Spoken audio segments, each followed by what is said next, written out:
So this is part of the Egyptian wing in the Brooklyn Museum.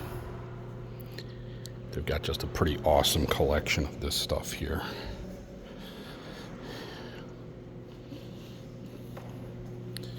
I'm really specifically interested in one item in here, but we'll take a quick look at these, right? So you've got Osiris, right? And then you've got that's for the spinal column. Of course, my goodness, it could also be the piston for an engine. There's so many things like you could just gain from looking at this kind of stuff, right? And you've just got the average person, possibly somebody royal. Osiris. So you're going up the spinal column, right? It's the elevation of the chakras through the spinal column to the very top, to the top chakra.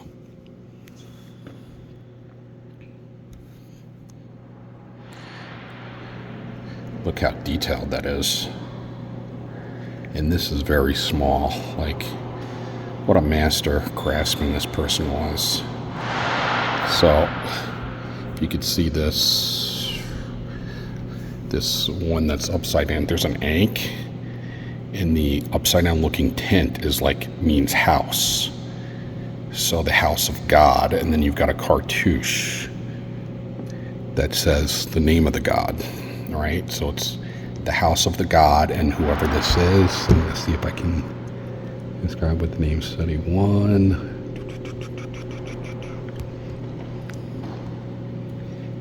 Yeah, it doesn't say which god it is, but you're in the house of the god. Because the ankh stands for life, blessing, and then we've got the symbol, the upside down tent or pyramid is a house of God, house of worship. Okay, so this is called the donation stele. And what this is saying is this is a gift to the ruler of Mendes in Libya. This is the ruler, right? And he's holding the symbol of Ma'at, which is a feather, 3 of them, right? Which is truth. She is married to Thoth. Isis is married to Osiris, and this is Isis, Osiris, and their child Horus. So on this stele, because he was a faithful servant of the Egyptian pharaoh, he was the ruler of his kingdom under the ruler of Egypt of the time. So the pharaoh of Egypt is giving him land to have a temple, right? And this is the priest. And within this writing, it's telling him the terms of the contract, why they're receiving it, and then at the bottom is if they fail to honor the obligations of the contract, a curse would be put upon them, right? So Isis, the moon goddess, Osiris, her husband, right? You always see him in green. This would have been painted. Okay, they didn't look like this back. This was 800 BCE. So 800 years before Christ. This is carved in limestone, which is a really soft stone, easy to carve. But so he would have been green because he is dead in the underworld. His brother Seth cut him into pieces, spread them all over the world, and Isis, with the help of Thoth, brought him back to life, right? Which is why they all carry the ankh, because he's transcended death, and these 2 powerful moon gods have power over death, and this is their son Horus, right?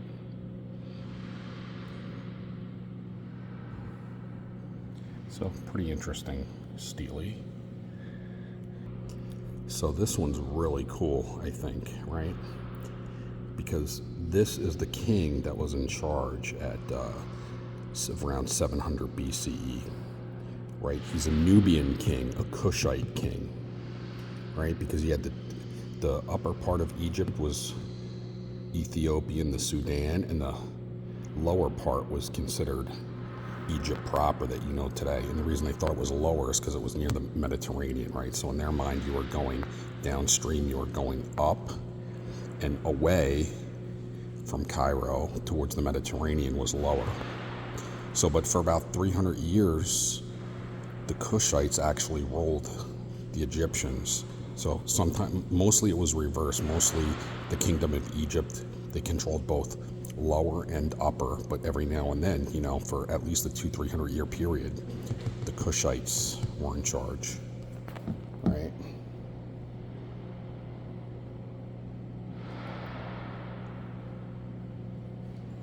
And you can see he's got the serpent on his head, denoting that he's royalty. But the Kushites were a powerful kingdom, and they have lots of pyramids in the Sudan and Ethiopia.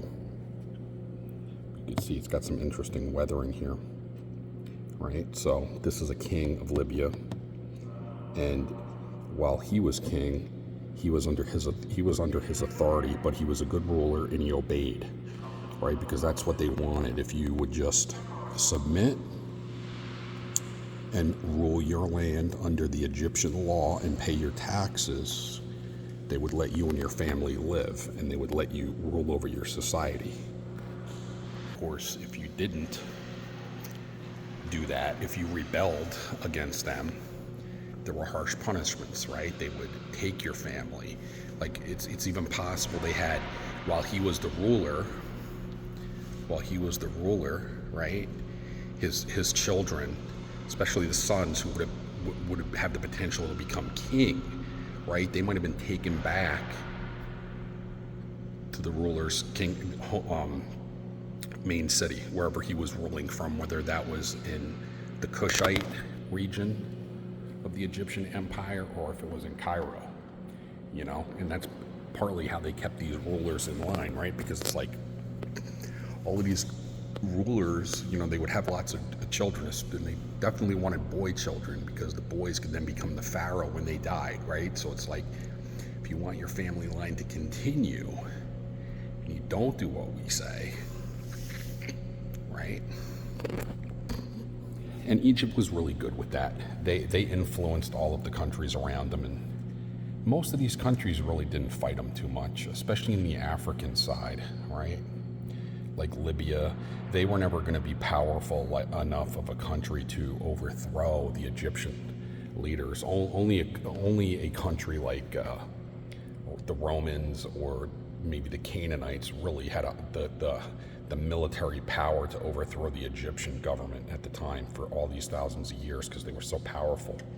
You know, they grew lots of grain, and they were the breadbasket for the entire world, especially for the Roman Empire, right? So it's like when Rome took over Egypt, well, what did they do? How did they pay their taxes? They had to send grain to Rome. So, and today is an amazing day to be here because all the children are in school and this place is empty. So I get to have my way up in here and do whatever I want, right? Which is like a dream for me. All right. If you like it, give me a like, and come on, man, give me some subs, because my daughter's like constantly hammering on me. She's like 6, 7, she's gonna be 7 in 2 months, and she's like, you gotta tell people to like it and give you subs. So thanks.